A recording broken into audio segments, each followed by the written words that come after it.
So, Christine, tell me about your strength and weakness. I guess my weakness is that I'm lactose intolerant, and my strength is that my typing speed is 200 words per minute. Okay. Believe it or not, people still ask about what are your strength and weakness in a behavioral interview.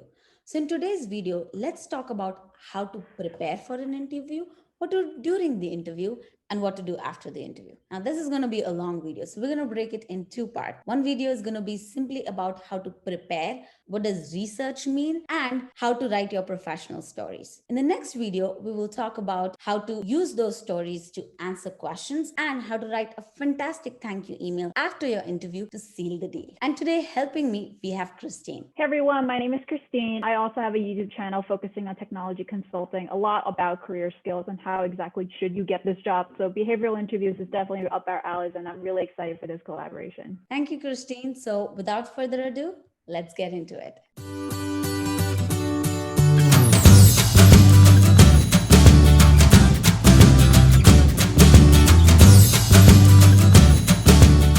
So we know everyone says to research for an interview, but how does exactly one even approach that? There's so many ways you can go about it. You can stalk them on social media, you can look them up online, but where do you even get started? We're going to go through three prongs. First is the industry and career, then second is the company, and then third is the actual interviewer itself. I'm going to go over about the industry and career. I think it's really important to actually know about what is the industry and what is the career even entailing. Things like what does the day-to-day look like? What kind of skills are required? What are the educational background that you need? I think it's really key to really understand what is that so you can cater yourself to that. So the first thing is that you really want to do informational interviews. I think the best way is just talking to people and really learning about what do people in those companies that you're looking at actually do, because a lot of times the day-to-day is very different than what people think from the actual paper. Another thing is that you can figure out what exactly this career is about, because a lot of times when you have these behavioral interviews, they're about fit. If you don't have a good fit, you don't even know how to exactly position yourself to that job. Then you want to make sure you pick the right qualities and the right stories to talk about for that specific situation. As Christine mentioned, these behavioral interviews are to see if you are a fit for the company. Now, one thing I want to bring focus on is a lot of people think interviews are just about technical skills, but they're also about your capabilities and your soft skills.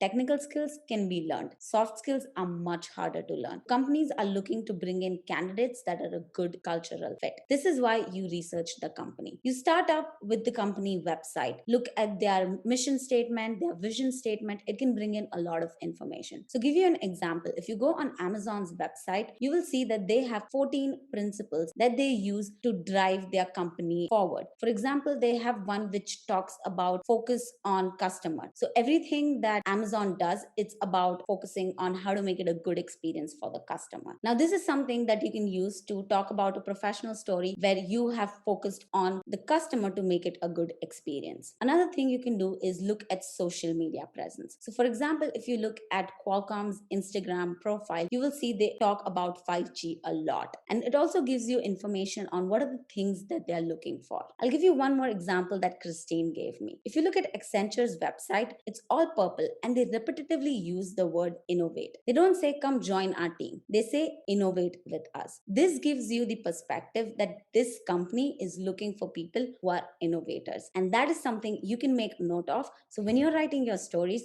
you can think of stories when you were innovative. So the next that we want to talk about is the actual interviewer itself. You have an interview like probably on Thursday or something like that, and then you talk to HR. They would either give you the interviewer's name or that they don't. You would probably have to respond to the HR representative for the interviewer's name. I think this is really important because even though everyone from, like, let's say in technology would want the same kind of people, you really want to cater yourself to the actual interviewer. A lot of times you doing that research can really help you out, because let's say, for example, they really know what artificial intelligence is. Then you kind of need to know your stuff in artificial intelligence if you want to talk about those experiences. Another thing you want to mention is that maybe they really like football. You can really talk about football without actually telling them that you know that they like football. So that way, if they, for example, ask you like, oh, tell me about a time when you worked in a team, you could talk about the time you were actually in a football team. That would probably like, oh, that's actually bringing some more interesting conversation outside of just work. So these are the little snippets where it's not just about work. It's not just about your strengths strengths and weaknesses, or even about how can you best provide value to the firm. Also about how you connect with people, because as Kajal mentioned that, like, let's say, for example, you want to talk to them about soft skills, the best way to talk about it is to show it. You want to make sure that there's someone that you would want to go for a coffee chat, or maybe go out to, like, go to an airport and stay there for, like, I don't know, hours on end, and actually be able to hold a conversation with them. Yes, as Christine said, it's about trying to resonate with people so you can have a conversation. We all know that people say that go on LinkedIn and look at a person's profile so you can get some information. And I have a pro tip for you. When you go on LinkedIn, there's an option called See All Activities. When you click on See All Activities, you can see this person's social media feed. You can see the posts that they have posted or reshared, or have they've commented on some other person's post. This gives you an insight of what this person is, what their thoughts are, and what are the things that are important to them. And you can use all of this information to have a conversation with your interviewer. That's exactly right. And now, after you did all of this research, how do you exactly prepare for the interview? Now that you kind of dwindle down, like, what skills and qualities that they're looking for in the career and industry, and then you also dwindle down into, like, what are the qualities that they're looking for from the company. So let's say, for example, technology or consulting industry, looking for problem solvers, leaders, team players. And then when it comes to Accenture, we talked about how innovative they're. Maybe from all those experiences, like, let's say you have 5 experiences for each of those skills. Now, maybe only 2 of them actually show that you started something new or you innovated. You talk about those 2. And then let's say maybe the interviewer, take them in mind as well, and then see, okay, which one would resonate with them the most? And also try to see how you can make it more conversational. You don't want to make it more like a Q&A. So that was part 1, research. Part 2 is preparing. Now, what do we mean by prepare?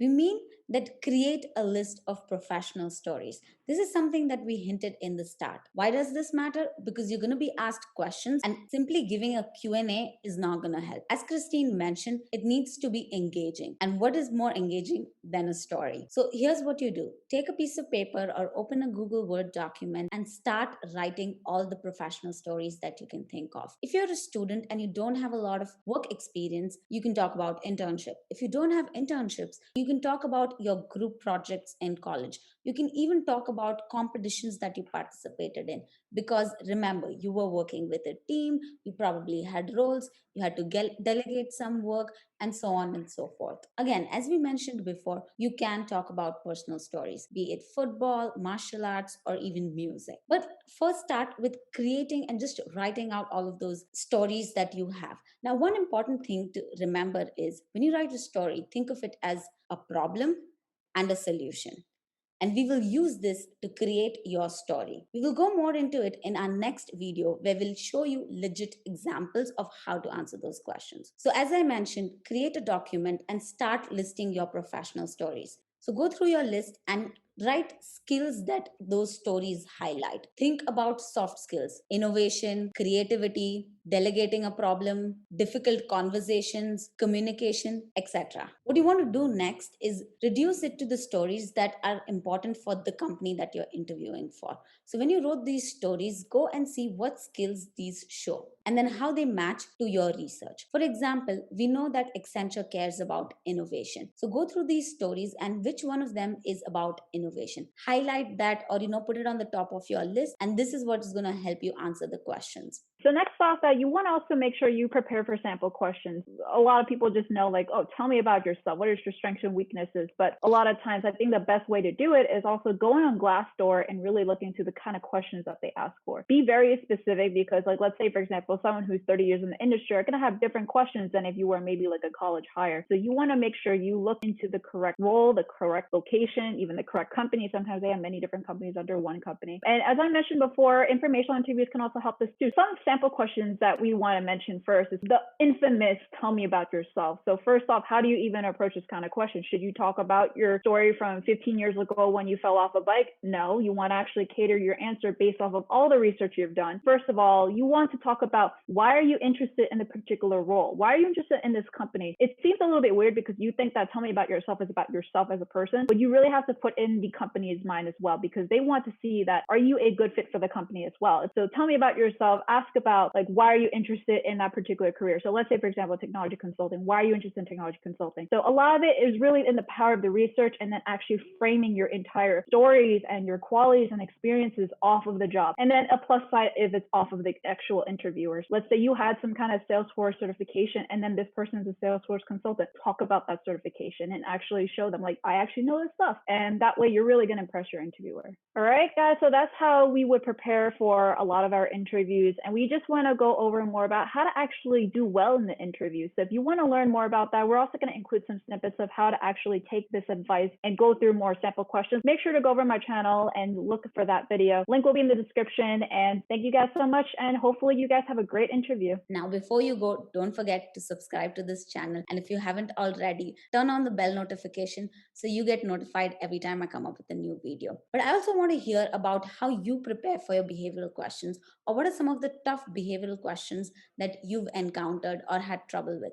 Put it all in the comments below and I'll do my best to answer them all. And also don't forget to like this video. Go check out Christine's channel where we're going to do a second video on how to incorporate this preparation into your actual interview, how to answer those questions with stories, and how to end it with a great thank you email that will seal the deal. Thank you for watching and I'll see you in the next video.